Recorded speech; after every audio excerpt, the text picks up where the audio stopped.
India में इस वक्त हजारों multi level marketing companies operate कर रही हैं, जिसमें से कुछ जेन्युइन है और बहुत सारी ऐसी कंपनीज हैं जो कि स्कैम कर रही हैं। इनफैक्ट पास में भी ऐसी बहुत सारी कंपनीज हैं जिन्होंने पब्लिक के साथ में बहुत बड़ा स्कैम किया। उसके बाद में या तो वो कंपनीज बंद हो गई या उनके जो ओनर्स थे उन्होंने सारा पैसा इकट्ठा किया पब्लिक का और वो भाग गए। और जब इस तरह के स्कैम्स बहुत ज्यादा बढ़ गए हमारी कंट्री में, तो गवर्नमेंट ऑफ इंडिया ने एक बहुत ही अच्छा स्टेप उठाया पब्लिक वेलफेयर के लिए। Consumer protection direct selling rules को इंट्रोड्यूस किया। और अच्छी बात यह है कि ये सारे रूल्स हिंदी में भी लिखे हुए हैं और इंग्लिश में भी लिखे हुए हैं, जिससे कि कोई भी इंसान इसको अच्छे से पढ़ सके और समझ सके। इसका लिंक मेरी इस वीडियो के नीचे डिस्क्रिप्शन में है।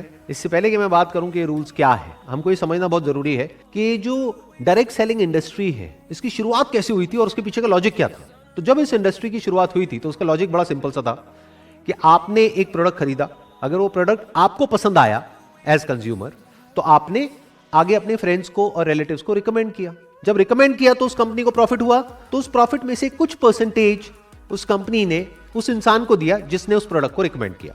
अगर इसी तरह से इस बिजनेस को एक्चुअल में किया जाए तो इसमें कुछ भी गलत नहीं है। अमाउंट सुनने में बहुत बड़ा लगता है, 40 करोड़ रुपए। और जो भी कोई नया मेंबर उस कंपनी को ज्वाइन करता है उसके माइंड में यही होता है कि अगला करोड़पति मैं ही हूं। बट अब एक बार प्रैक्टिकली देखते हैं कि अगर वो कंपनी चाहे भी तो क्या सबको लखपति करोड़पति बना सकती है। ज्यादातर क्या होता है कि इन कंपनीज में आप एक पैटर्न देखोगे, हर कंपनी का कोई ना कोई एक फेस होता है। वो एक इंसान स्टेज पर आकर के खड़ा होता है, वहां पर वो इंसान आकर के स्टेज पे सबके सामने अपनी इनकम को शेयर करता है और सबको बताता है कि उसके पास में कौन सी गाड़ी है। ज्यादातर इन लोगों के पास में मर्सिडीज होती है, और मर्सिडीज का भी कोई छोटा मोटा मॉडल नहीं, 3 करोड़ का, 4 करोड़ का। इसके अलावा वो इंसान बताता है कि मैं कितना पैसा कमा रहा हूं इस कंपनी से, जो लाखों में नहीं होता है बल्कि करोड़ों में होता है। यानी वो इंसान स्टेज पर आकर के सबके सामने बोलता है कि मैं महीने का 1 करोड़ रुपए कमा रहा हूं इस कंपनी से, और लोग वहां पर बैठ करके तालियां बजाते हैं। वो जो ताली बजा रहे हैं उनको ये नहीं पता है कि वो 1 करोड़ रुपए आ कहां से रहा है। इन अदर वर्ड्स कि अगर वो इंसान कह रहा है कि मैं महीने का 1 करोड़ रुपए कमा रहा हूं इस कंपनी से, इसका मतलब साल का कितना हो गया, 12 करोड़ रुपए। तो 100 करोड़ में से 12 करोड़ ये इंसान ले गया। इसके अलावा आप एक और बहुत इंटरेस्टिंग पैटर्न ऑब्जर्व करोगे अगर ध्यान से इस कंपनी के स्ट्रक्चर को समझोगे, कि वो जो एक इंसान से लगते हैं, आपका टाइम यहां पर लग रहा है, तो आपको सारी कैलकुलेशंस करके चलना है कि आपने कितना पैसा और कितना टाइम लगाया और साल के एंड में आपके पैसा कमाने की पॉसिबिलिटी क्या है। यानी कि अगर उस कंपनी में 10 लाख लोग हैं और कोई एक इंसान आकर के बोल रहा है कि मेरे पास में 3 करोड़ की गाड़ी है और 1 करोड़ रुपए मैं महीने का कमा रहा हूं, तो वहां पर बैठ करके तालियां नहीं बजानी है, बल्कि उस इंसान से यह पूछना है कि आपके ऐसे और कितने हैं इस कंपनी में।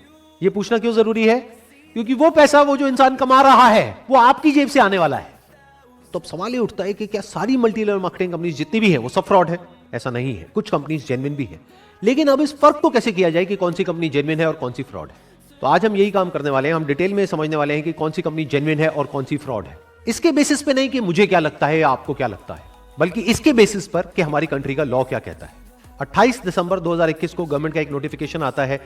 आई होप कि आपको वीडियो अच्छा लगा। वीडियो को लाइक करना एंड चैनल को सब्सक्राइब जरूर करना, क्योंकि ऐसा इंटरेस्टिंग वीडियो इस चैनल पे मैं लाता रहता हूँ। मिलता है नेक्स्ट वीडियो में, तब तक के लिए जय हिंद, वंदे मातरम।